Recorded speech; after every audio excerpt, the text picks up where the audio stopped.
Hola, bienvenidos de nuevo. Soy el doctor Carlos Waldo, soy especialista en medicina interna y este es mi canal Enseñando Medicina Interna. El día de hoy toca subir un video acerca de actualidades en la medicina, donde reviso algún artículo, algunas guías, las resumo y se las presento.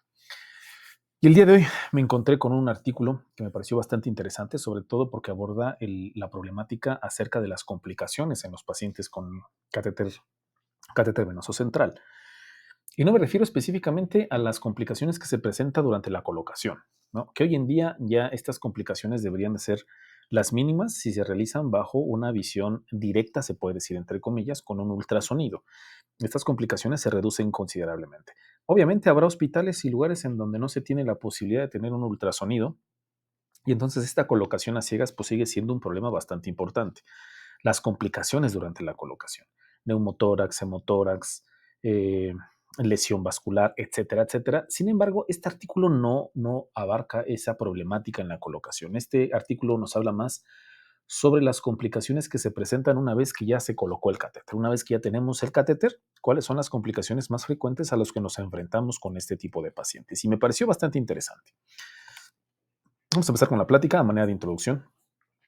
Los dispositivos de acceso venoso central, que en específico en este artículo se refieren o que utilizan o que van a referirse, son sobre todo aquellos catéteres de inserción periférica, si van a incluir a los PICS, a los catéteres centrales tunelizados y a los catéteres no tunelizados. Esos tres tipos de catéteres centrales son a los que se refieren o los que se van a abarcar en este artículo. Este tipo de catéteres centrales sabemos que se utilizan con frecuencia en pacientes hospitalizados. Todo aquel médico que ha estado con pacientes hospitalizados en cualquier servicio, cirugía, medicina interna, estamos, es nuestro pan de cada día la utilización y la colocación de este tipo de catéteres centrales. Sin embargo, este tipo de catéteres no están exentos de complicaciones. Existen diversos tipos de complicaciones una vez que ya se colocó, como ya les comenté, durante la colocación hay cierto tipo de riesgos y una vez colocados existen otro tipo de riesgos, ¿no? Las complicaciones que más comúnmente nos vamos a enfrentar en los pacientes que ya tienen un catéter central colocado, pues son obviamente las infecciones y las mecánicas. Las mecánicas me refiero pues al desplazamiento, a la oclusión, ¿no? También nos vamos a enfrentar con trombosis en este tipo de pacientes y sobre todo porque pues, son una herramienta muy útil, o sea, las utilizamos para un montón de cosas, ¿no? O sea, para administrar medicamentos, quimioterapia, nutrición, hemoderivados, monitorear al paciente, sacar muestras, en fin, para el manejo de pacientes hospitalizados en hospitalización común, en unidades de cuidados intensivos, en pacientes con patología aguda, en pacientes con patología crónica. Entonces, es una herramienta que utilizamos de manera muy frecuente. Y entonces, conocer los riesgos o identificar los factores de riesgo para que un paciente pueda desarrollar una complicación una vez colocada y qué tan frecuente es que se presenten este tipo de complicaciones es vital para todos los médicos que manejamos y colocamos este tipo de catéteres en pacientes hospitalizados. Entonces, de ahí viene este artículo. Este artículo es un artículo que se publicó en el Journal of Hospital Medicine en Australia en octubre del 2024 y lo denominaron incidencia y factores de riesgo de fallo de los dispositivos de acceso venoso central en adultos hospitalizados. Un análisis multivariable de 1892 catéteres. Estos investigadores de Australia lo que hicieron fue realizar un análisis secundario de un ensayo multicéntrico aleatorizado que se publicó en el Lancet del 2021 y lo hicieron para determinar la incidencia de fracaso de los catéteres centrales. O sea, de primera instancia, ¿qué tan frecuente es que exista una complicación una vez colocado el catéter central, por cualquier causa? ¿Y cuáles son las complicaciones específicamente? Infección de torrente sanguíneo, oclusión, desplazamiento, fractura, trombosis y dolor. O sea, ¿cuáles son las más frecuentes? Una vez que ya se complicó, ¿cuáles de estas complicaciones son las más frecuentes o las más comunes? Este es el artículo original. Cuando nosotros hablamos de un análisis secundario, quiere decir que se tomaron los datos de un artículo previo. Este es el artículo original de donde sacaron los datos para este estudio. A su vez, se denominó efecto de los intervalos de reemplazo del set de infusión en las infecciones del torrente sanguíneo relacionadas con el catéter. Fue un ensayo aleatorizado controlado de equivalencia. Para poder entender un poco esta situación, este se publicó en Lancet del 2021. Para poder entender un poquito esta situación, o sea, cuando se realiza un estudio clínico, como un ensayo aleatorizado, que es el que les estoy poniendo en la diapositiva, se recogen una gran cantidad de datos. características de los pacientes, evolución clínica, complicaciones, tratamientos, tiempos, resultados, etcétera, etcétera, etcétera. Pero pues obviamente no todo se analiza en la publicación principal. A veces los investigadores se enfocan en una pregunta específica. Por ejemplo, en este estudio se enfocaron específicamente en el tiempo de recambio de los catéteres. O sea, generalmente, por ejemplo, ¿qué tratamiento funciona mejor que otro? Y entonces dejan algunas otras preguntas sin explorar para más adelante. Y ahí es en donde entra el análisis secundario, como en el de este estudio. Entonces, en este estudio, en donde se hace un análisis secundario, es como volver a abrir el archivo del estudio, mirar los datos desde otra perspectiva, buscar respuestas nuevas. Entonces, no se recolectan datos nuevos, sino que ya se utilizan los que ya están ahí, los que ya existen, pero pues obviamente con un objetivo distinto. Por ejemplo, si en un estudio compararon dos tipos de catéteres, el análisis principal puede haber evaluado la tasa de infección, pero en un análisis secundario, entonces los autores ya pueden hacerse otras preguntas que las que se hicieron originalmente. Por ejemplo, ¿qué tipo de complicación fue más frecuente? Como en este artículo que vamos a revisar el día de hoy.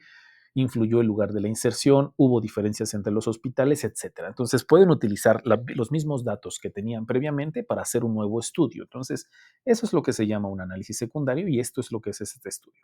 Es un análisis secundario de un estudio que se hizo de primera instancia en el 2021 y fue este que les estoy poniendo en la diapositiva.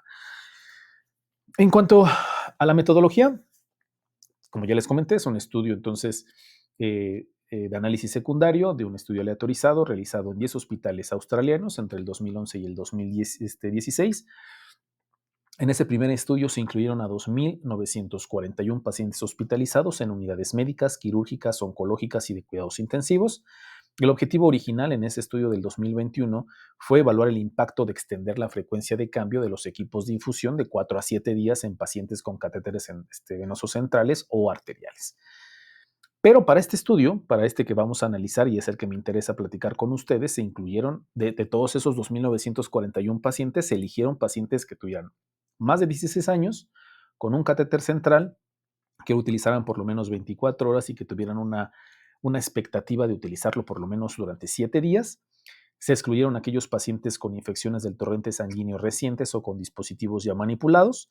Y como les había comentado, los tipos de catéteres que se analizaron en este estudio fueron el PIC, este periférico que se utiliza en el bracito, los tunelizados que se utilizan sobre todo en los servicios como de oncología y hematología, y los no tunelizados, que son los que utilizamos pues, en los pacientes hospitalizados normales o en las unidades de cuidados intensivos.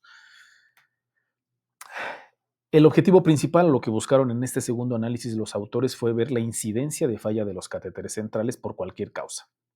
Y estas causas, definida como la ocurrencia de complicación como infección del torrente sanguíneo, que lo vamos a ver en el artículo que se refieren a proceso infeccioso relacionado al catéter como CLAPSI, que tuvieran oclusión, desplazamiento, que el catéter se fracturara, que tuviera trombosis o que existiera dolor. Y de estos factores de estas complicaciones que los pacientes presentaron, pues, ¿cuáles fueron más frecuentes? Y de estas que fueron más frecuentes, analizar cuáles eran los factores de riesgo para que se desarrollen estas complicaciones en esos pacientes. Entonces, la verdad es que bastante interesante. Las herramientas estadísticas que se utilizaron fueron la regresión de Poisson. No sé si se les había explicado en algún otro video, pero se usa, en términos generales, es una herramienta estadística que se usa como para calcular tasas de evento cuando el resultado es un conteo, por ejemplo, número de fallas de catéter en relación con una unidad de tiempo o de exposición, como por ejemplo, cuántos días estuvo ese catéter. Para ponerlo como ejemplo, si queremos saber cuántas veces falla un tipo de catéter por cada 1,000 días de uso, entonces usamos esta herramienta estadística, usamos la regresión de Poisson. Nos permite comparar tasas entre diferentes grupos, como por ejemplo PIC versus catéter venoso central. Y esto lo ajustamos por el tiempo que cada dispositivo estuvo colocado. Es ideal cuando los eventos son raros, pero son importantes, como infecciones o desplazamientos, como vamos a ver ahorita un poco más adelante. Y se utilizaron también modelos de riesgo proporcionales, ¿no? De Cox, y también se utilizaron de Fine y Gray, los modelos de Cox que ya les había comentado previamente que se utilizan o sirven para analizar cuánto tiempo tarda en ocurrir un evento, como una infección o una oclusión, en este caso en particular, y qué factores aumentan o disminuyen este riesgo. Y él les había comentado que por lo general este tipo de herramienta estadística nos la van a presentar en los artículos como HR o Hazard Radio. Cuando hay un hazard radio por arriba de 1 es que existe mayor riesgo, menos de 1 es que menos riesgo, y si es 1, pues no hay una diferencia significativa, es un riesgo exactamente idéntico. Y esta herramienta es muy importante porque nos permite incorporar el tiempo, digamos, como una variable clave y poder comparar grupos, aunque no todos hayan tenido el evento. El modelo de Fannie Gray, que es de riesgos competitivos, se usa cuando hay más de un evento posible que compite entre sí. O sea, por ejemplo, si un catéter se desplaza, pues ya no se puede infectar porque ya se desplazó y se tiene que retirar o se cayó. Y entonces el desplazamiento estaríamos diciendo que compite con la infección como desenlace. Es decir, si analizamos el riesgo de oclusión, pero algunos catéteres se retiraron antes por dolor o desplazamiento o trombosis, entonces se utiliza esta herramienta estadística, la de Fannie Gray, para no sobreestimar el riesgo. Es un poco más realista en contextos clínicos donde hay múltiples causas de retiro o de falla, ¿no? Y las variables incluidas fueron seleccionadas según la literatura previa y guías clínicas internacionales y se aplicaron criterios de significancia estadística y selección de modelos de información bayesiana, ¿no?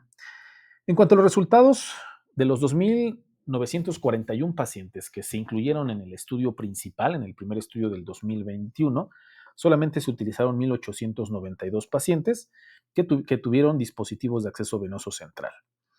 806 tenían catéteres no tunelizados, 757 tenían PICS y 329 tenían catéteres tunelizados. La edad promedio fue de 56 años y hubo más hombres, 62%. Los catéteres no tunelizados se colocaron principalmente en pacientes médicos y en pacientes hospitalizados en hospitalización común, en la unidad de cuidados intensivos y el abordaje principal fue la vena yugular. O sea, lo más común, pues. Y los PIC y los tunelizados se usaron mayormente en pacientes oncológicos y hematológicos, algo que no es de extrañar, y la mayoría de los dispositivos se insertaron guiados por tecnología. Se utilizaron ultrasonido para su colocación en el 88%. Y se logró su colocación en el primer intento, o sea, en el 96% de los pacientes se logró en el primer intento la colocación del catéter. La verdad es que, al parecer, muy pocas complicaciones durante la colocación del mismo. Algo que no puse aquí fue que el tiempo en promedio que duraron cada uno de los catéteres, se vio que el tiempo promedio de los catéteres no tunelizados fue de 8 días, de los PICs fue de 16 días y de los tunelizados fueron 24 días. Ahora sí, vamos con los resultados y con lo que nos interesa. Los números generales. ¿Qué tan frecuente fallan los catéteres centrales? El dato global es que más o menos uno de cada 10 catéteres centrales falló antes de tiempo. Para ser exactos, el 10.2% del total, que la verdad no es poco, es considerable. Para todos los catéteres que se evaluaron tener fallas del 10.2%, pues es un número a considerar. Y si lo vemos por tipo de catéter, la cosa cambió un poco. Los PICs, por ejemplo, fallaron en un 13.2%. Serían 8.4 fallas por cada 1.000 días catéter. Ahora, los tunelizados tuvieron un porcentaje de fallas muy similar, 13.4%, igual en porcentaje, pero su tasa por tiempo fue más baja, 5.6 por 1.000 días catéter. Esto es interesante, o sea, fallan en proporción similar, pero como que duran más tiempo puestos. Digamos que aguantan más por día de uso. Esto pudiera reflejar probablemente esas terapias más largas para las que se usan y luego están los tunelizados. Estos tuvieron la menor falla en porcentaje, un 6.1%. O sea, sí fueron más bajas, pero su tasa por catéter fue de 7.8, o sea, muy parecida a la de los PICs. Entonces, aunque fallan menos en proporción total, su riesgo por día es considerable, o sea, sí, no es despreciable. Y esto puede ser quizá por el entorno más agudo donde se usan, o sea, podría llegar a ser, pero lo que queda claro es que si vemos el riesgo por tiempo de uso, los PIC fueron los que más fallaron, por lo menos en este estudio, con una tasa de 8.4. Entonces, los PIC son los que más fallan. Hay que tomar pues, eso en cuenta, por lo menos en esta población, en este tipo de pacientes. ¿Vale? Eh, Ahora, la causa principal de falla, o sea, ya vimos cuáles fueron los más frecuentes. uno de cada 10 catéteres que se colocaron fallaron. Los que más fallaron fueron los PIC. Pero, ¿cuáles fueron las principales causas para que ese catéter fallara? La infección del torrente sanguíneo asociada a la línea central, que nos la reportan en el artículo como CLABSI, fue por mucho la razón más común para la falla de un catéter venoso central, afectando a 100 dispositivos, es decir, 5.3% de todos los dispositivos y presentando la tasa de incidencia más alta. Tiene una tasa de incidencia de 3.8 por 1000 días catéter. Es la complicación más temida, obviamente, por el riesgo que implica para el paciente. El que tenga un proceso infeccioso asociado a catéter es una condición bastante delicada. De las causas mecánicas y otras complicaciones más comunes fueron la oclusión en 1.8 con una tasa de incidencia de 1.3 por 1000 días, y el desplazamiento fue de 1.7% con una tasa de incidencia de 1.2 por 1000 días. La trombosis fue muy baja, de verdad que se presentó solamente en el 0.7%. El dolor y la fractura fueron todavía más bajas, entonces la verdad es que fueron complicaciones muy, muy poco frecuentes. El estudio no encontró asociación entre la fecha de inserción del catéter venoso central y la falla del mismo. Entonces esto sugiere, o nos dicen los autores, que el tiempo o la estacionalidad de la colocación del catéter pues no influyeron en la probabilidad de que fallara. Ahora, el análisis detalla qué tipo de catéter central es más susceptible a ciertas complicaciones. Vamos a revisarlo. Los catéteres centrales tunelizados tuvieron la tasa más alta de infección del torrente sanguíneo asociado a línea central, es decir, a los CLABSI. La tasa de incidencia de 5.0 por 1000 días catéter con un intervalo de confianza bastante bueno, de 3.6 a 7. Y este resultado, pues la verdad es que me sorprende. O sea, los catéteres tunelizados, uno podría llegar a pensar que al colocar un catéter venoso central tunelizado, justamente por el túnel subcutáneo se están más protegidos contra la infección. Y si lo comparamos, por ejemplo, con el PIC que tuvo 3.4 y el no tunelizado 3.3, la diferencia es significativa. Pero ¿por qué sucedió esto? ¿Por qué podríamos explicar que los pacientes con catéter tunelizado tuvieran mayores procesos infecciosos? Sobre todo, y quizá pudiera ser porque se utilizaron más en pacientes hematológicos y oncológicos. Sabemos que son pacientes complejos, son muy complejos. Con frecuencia son pacientes a los que nos enfrentamos que tienen neutropenia severa. Reciben tratamientos muy agresivos y obviamente al ser este tipo de pacientes, pues sus catéteres se manipulan muchísimo. Quimio, hemoderivados, antibióticos, muestras, todo el tiempo se están utilizando este tipo de catéteres. Entonces, los autores dentro de su discusión argumentan que esa combinación de factores en este grupo específico de pacientes, en pacientes hematológicos y oncológicos, pues podrían explicar esa tasa tan elevada de infección que observaron. Entonces es importante y es interesante conocer el contexto de este tipo de pacientes. Pero lo que es un hecho, y en números fríos, pues, entonces los pacientes que tienen catéteres tunelizados son los que presentaron el mayor porcentaje y la mayor tasa de infección en los catéteres venosos centrales. En cuanto a la oclusión, que fue el responsable, si recordamos, del 1.8% de las fallas de catéteres en términos generales, con una tasa de incidencia de 1.3 por 1000 días. El catéter más frecuente que se ocluyó, con una tasa de 2.0 comparado con 1.4 de los no tunelizados, fueron los PIC. Los PIC fueron los que más se ocluyeron. Y tiene cierta lógica, porque pues son, obviamente, si conocemos los PICs o si no los conocen, pues son más delgaditos, tienen un lumen más pequeño, es más fácil que se tapen. Pero lo interesante es que en este estudio no encontraron factores de riesgo. O sea, el análisis multivariable que hicieron los autores en este estudio en particular no encontraron predictores independientes significativos para la oclusión, ni para el PIC, ni para el tunelizado, ni para el no tunelizado. Esto está raro, ¿no? O sea, no sé por qué no habrán encontrado factores de riesgo. En la literatura sabemos que ciertos medicamentos que precipitan como la fenitoína o productos viscosos como los hemoderivados pueden llegar a provocar oclusión. Incluso la posición de la punta también puede ser un factor de riesgo para oclusión. O sea, hay factores conocidos, hay factores estudiados y que nos dice la literatura. El que no lo hayan encontrado en este estudio me llama mucho la atención. Quizá pudiera llegar a ser por las limitaciones propias de este estudio, esos datos específicos o la falta de poder estadístico para detectarlos como independientes. Pero esto, lejos de no preocuparnos, debemos estar conscientes que es un problema real, es algo que sucede en la práctica clínica. Los que hemos estado manejando pacientes con PIC sabemos que la frecuencia de la oclusión de estos catéteres pues, es alta. Entonces, tenemos que tener o tenemos que continuar con las mismas medidas para intentar que no se tapan, como el famoso flushing and locking, o sea, el lavado con solución salina antes y después de usarlo, y el sellado con heparina, el sellado con citrato para tratar de mantenerlo lo más que sea posible permeable.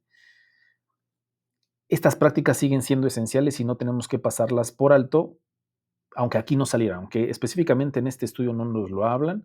Existen factores de riesgo que conocemos y tenemos que tener especial cuidado para que estos catéteres no se ocluyan. Y la tercera causa principal de falla, o sea, que se salga el catéter, o sea, el desplazamiento accidental. Esta situación ocurrió, si recordamos, en un 1.7% de los casos con una tasa de incidencia de 1.2 por 1000 días. Fueron los no tunelizados, ¿no? Los no tunelizados fueron los más frecuentes que presentaron desplazamiento con una tasa de 2.1. El estudio también, algo que se analizó fueron factores de riesgo. O sea, ¿cuáles fueron los factores de riesgo tanto para que hubiera complicaciones como para protección? Los factores protectores contra la infección para los no tunelizados, o sea, para que no existieran procesos infecciosos en este tipo de catéteres, fueron estos catéteres que vienen impregnados o recubiertos con antimicrobianos.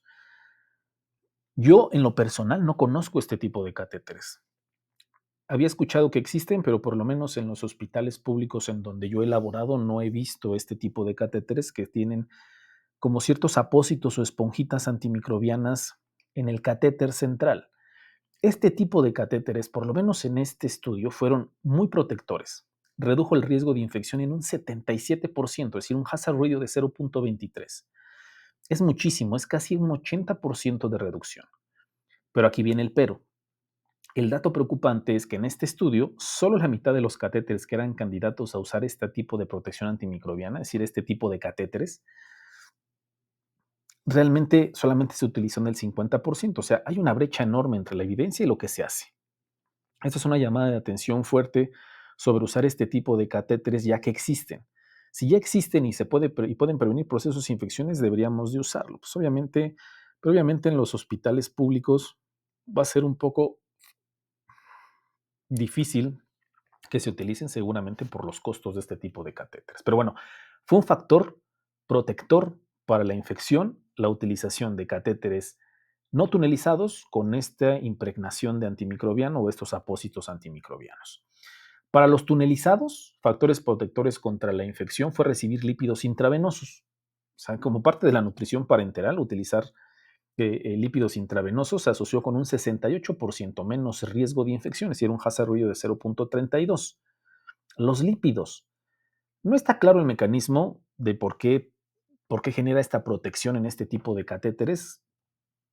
O sea, si algunos lípidos tienen efectos antimicrobianos directos o si cambia cómo se forma el biofilm en el catéter. O sea, no se sabe bien, son hipótesis, falta investigar más, pero este es un hallazgo interesante que quizá valdría la pena algunos otros estudios más adelante. Y en cuanto a factores de riesgo, o sea, los factores que aumentan la posibilidad de infección, hay que recordar que los PICS fueron los principales catéteres que desarrollaron procesos infecciosos. Los catéteres centrales, perdón, los tunelizados, los segundos fueron los PICS, los catéteres centrales de inserción periférica, los PIC. El principal factor de riesgo para procesos infecciosos fue la recepción de productos sanguíneos, es decir, de hemoderivados a través del PIC. Y tienen un hazard ratio de 2.62 con una P significativa de 0.01. Eso significa que los pacientes con un PIC que reciben productos sanguíneos a través del catéter tienen 2.62 veces más riesgo de desarrollar un proceso infeccioso en cualquier momento. Obviamente en comparación con los pacientes con PIC que no recibieron productos sanguíneos. Dicho de otra forma, el riesgo de infección es aproximadamente 162% más alto para este grupo. Es un riesgo bastante elevado. ¿Por qué? ¿Por qué puede llegar a ser esta situación? ¿Cuál es la teoría? Los autores comentan dentro de su discusión que quizá la sangre es más viscosa, quizá no se limpia bien el catéter después. Además de que sabemos que los hemoderivados son un caldo de cultivo excelente para los microorganismos y puede dejar residuos, formar un biofilm o pequeños coágulos que se convierten pues, realmente en un nido para la infección. Esto es súper relevante. sobre todo para los médicos que estamos manejando constantemente PICs. O sea, si indicas una transfusión por un PIC, hay que prender las alertas. Quizá reforzar el protocolo de lavado después de la aplicación, ser incluso súper meticuloso o preguntarnos si es la mejor vía. O sea, si el paciente tiene otras vías o si podemos colocar un catéter central no tunelizado, quizá valdría la pena, sobre todo si el paciente va a requerir múltiples transfusiones, porque por lo menos en este estudio la utilización de PICs o la utilización de PICs con hemoderivados incrementa casi 3 veces más el riesgo de un proceso infeccioso. Entonces, es un número bastante considerable. Ahora, en los tunelizados, el factor de riesgo más importante, que esto sí, es los tunelizados, que fueron los que más frecuentemente se infectaron, por lo que ya vimos previamente. eh, ¿Cuáles fueron los factores de riesgo? Pues bueno, resulta que tener solo 1 o 2 lúmenes comparado con tener 3 o 4 se asoció con un riesgo 3.36 veces mayor. Esto también me sorprendió, ¿no? Porque pues de manera intuitiva uno siempre piensa pues menos lúmenes, pues menos puertas de entrada para los procesos infecciosos, o sea, menos riesgo. Y eso pues es intuitivo, pero pues bueno, como en la medicina a veces lo intuitivo no es lo más correcto. ¿Cuál es la hipótesis de por qué pudiera llegar a ser un factor de riesgo tener menor cantidad de lúmenes, 1 o 2 lúmenes en comparación de tener 3 o 4 lúmenes?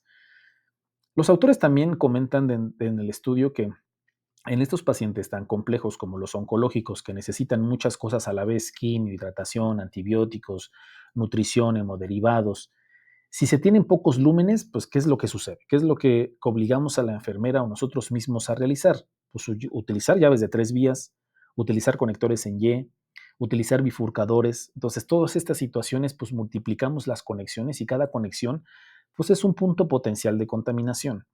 Sobre todo, y lo más importante, es que si la técnica aséptica no es perfecta, cada vez que se manipula el catéter, pues se incrementan los riesgos de infección. Entonces, es interesante, o sea, el hecho de tener menor cantidad de lúmenes que se incremente las posibilidades de infección. Entonces, hay otros 2 factores de riesgo que son un poco más esperados, por ejemplo, recibir quimioterapias, ¿no? Pacientes inmunocomprometidos. Mientras tengan este catéter puesto, casi se triplicó el riesgo con un hazard ratio de 2.96. El antecedente de diabetes también aumentó más de 3 veces con un hazard ratio de 3.25, también esperado, ¿no? Por la mayor susceptibilidad a infecciones en pacientes diabéticos.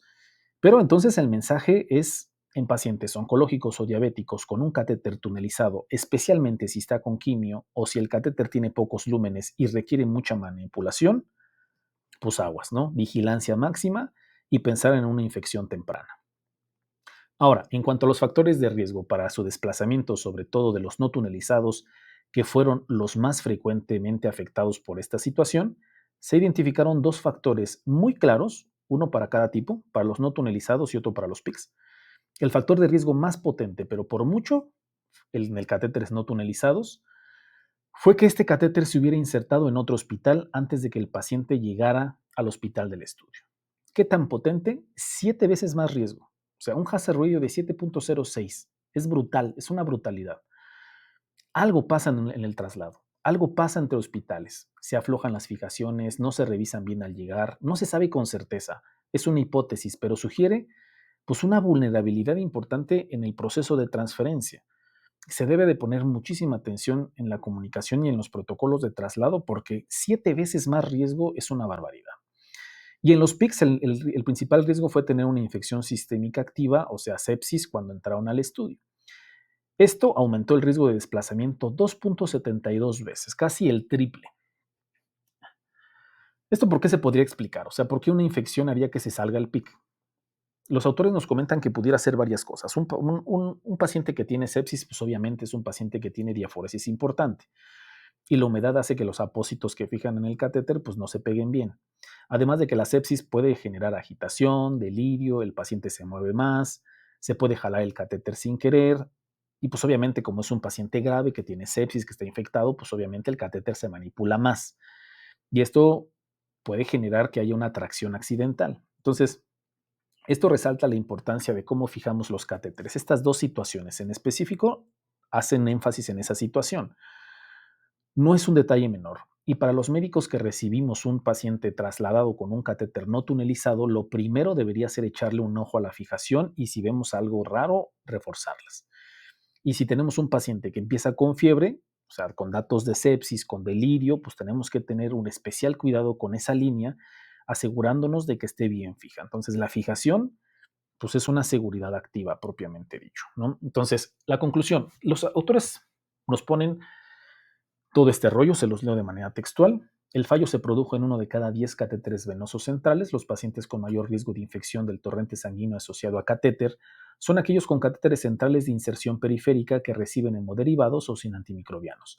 Y los pacientes de hematología, oncología o con diabetes, quimioterapia, sin tratamientos para los lípidos y con catéteres venosos centrales de 2 lúmenes o menos. Por lo tanto, se requiere más investigación para identificar la administración óptima de hemoderivados a través de PIC, en particular lavados adicionales o cambios del equipo de infusión. Las prácticas de prevención de infecciones rigurosas son esenciales en los catéteres venosos centrales de 2 lúmenes de uso frecuente en pacientes inmunodeprimidos para reducir el riesgo de infección. Los pacientes con catéteres venosos centrales de 2 lúmenes in situ que requieren traslado interhospitalario y aquellos con PIC que tienen una infección basal presentan un mayor riesgo de desplazamiento del catéter venoso central, por lo tanto se necesita una mejor fijación. Nuestros hallazgos deberían orientar las prioridades de investigación y los cambios en la práctica clínica para reducir las complicaciones prevenibles asociadas a los catéteres venosos centrales. Una conclusión bastante larga de los autores, pero que abarca prácticamente lo más importante. Entonces, las invitaciones son bastante claras, ¿no? Primero, reforzar sí o sí los protocolos de prevención de infecciones, ¿no? La asepsia rigurosa al manipular el catéter, desinfectar bien el puerto, o sea, todas estas técnicas que sabemos que disminuyen el riesgo de infecciones, especialmente en aquellos catéteres muy utilizados o que tienen pocos lúmenes. En pacientes, usar más los no tunelizados con antimicrobianos, si es que los tienen disponibles, ¿no? Si en el lugar de su trabajo, en su hospital, en su área laboral, cuentan o pueden conseguir este tipo de catéteres no tunelizados con antimicrobianos, sería una ventaja sería una ventaja muy importante. Sobre todo si el catéter va a estar más de unos días, digamos, más de una semana, ¿no? Como sugieren en el estudio. Este tipo de catéteres deberían ser la opción y sobre todo si no existe contraindicación. Y tercero, pues manejar con más cuidado los PICs cuando pasamos hemoderivados, quizá lavar más intensamente antes y después, o de plano, pues buscar otra vía si se puede.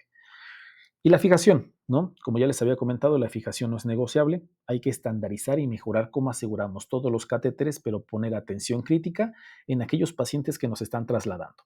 Inclusive traslados entre servicios, de urgencias a terapia, de terapia a piso, de urgencias a piso, o sea, incluso esos traslados dentro del propio hospital tenemos que tener especial cuidado.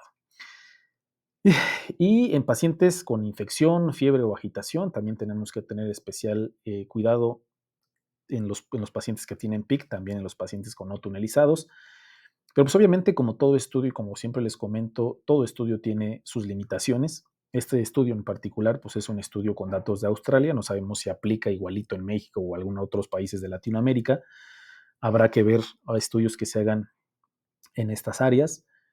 Este estudio, pues obviamente no incluyó catéteres de muy corta duración, no distinguió entre infecciones tempranas y tardías.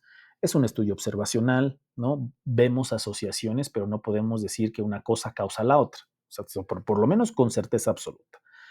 Pero la verdad es que estos hallazgos son muy informativos, muy esclarecedores definitivamente. Y como reflexión final, pues obviamente la prevención de fallas no es uniforme, requiere una evaluación del riesgo individualizada para seleccionar el catéter en cada uno de nuestros pacientes, mejorar la sujeción, una adhesión estricta a la práctica de prevención de infecciones, etcétera, etcétera, etcétera. Entonces, la verdad es que me pareció un artículo bastante interesante y esclarecedor en cuanto a los procesos que pueden provocar una falla en los catéteres venosos centrales, porque pues obviamente pues ya estamos exponiendo en riesgo al paciente con tan solo el procedimiento de colocación, ¿no? Entonces, conocer los factores de riesgo que pueden provocar que nuestro catéter central falle es de vital importancia para todos los médicos que manejamos este tipo de catéteres porque podemos tener medidas preventivas para que esto no suceda.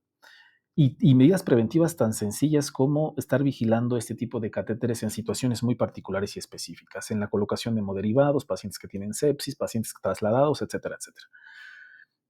Y pues nada, ya me extendí bastante. 34 minutos. Espero que sea de utilidad, espero que les ayude en su práctica clínica y nada, que tengan un bonito día y un resto de semana.